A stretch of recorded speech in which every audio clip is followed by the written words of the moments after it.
Hello crafters, this is Flavia and I'm glad you're here. For today's crafty tip, I will share with you the different ways we can use a scoring board. Here we have a 9 by 7.5 inches score buddy. This is the scoring board that I prefer using for recording my videos since it's not so big. However, if I'm not recording a video and I need to score a 12 by 12 or an 8.5 by 11 inches piece of cardstock, this is the one that I reach for the most. This one measures 12 by 12 inches, and just like the smaller one, it also comes with a bond folder, which is very nice. However, I prefer using a Teflon bond folder like this one because I feel that it is more comfortable to hold. If you are new to card making, a scoring board is a very handy tool that we can use to score a line down the center of the cardstock before folding it in half to create the note card base. By scoring our cardstock before folding it, we can be sure that we will get a really nice crisp fold. Because we use medium or heavyweight cardstock for the note card bases, if we fold a medium or heavyweight cardstock without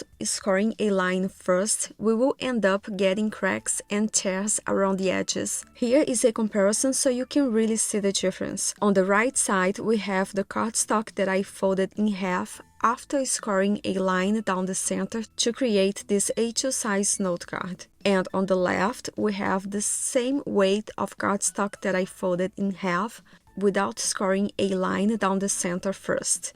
Notice that this one has lots of cracks around the edges, which is not a good look.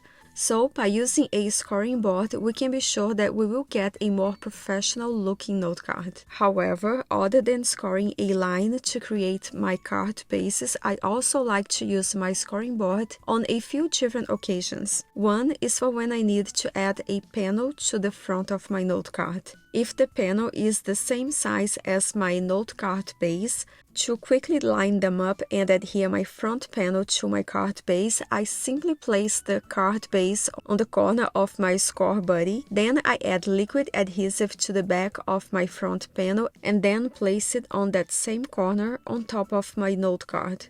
This is a fast and great way of making sure that your note card and your panel are perfectly aligned as you adhere them together. This is also a great trick for when we are working with layering die cut panels like this one. Here I used a Birch Press design layering die set that cuts 3 different panels, and we are supposed to adhere them one on top of the other to create a really beautiful dimensional panel. And by placing all of these panels on the corner of my scoring board, it made the process of perfectly aligning the different pieces very easy. Another great use for your scoring board is to use it to add interest to the front panels of your note cards. Here are a couple of examples where I used my scoring board to create lines, so these panels have some texture which looks very nice in person. For this technique, it is better if we are using heavyweight cardstocks so it doesn't tear while we score these lines. Also, I prefer using this dotting pen to create the score lines instead of a bond folder because I feel that I can get a deeper impression with less effort when using this pen. This dotting pen is one of those pens with a round edge meant for nail art,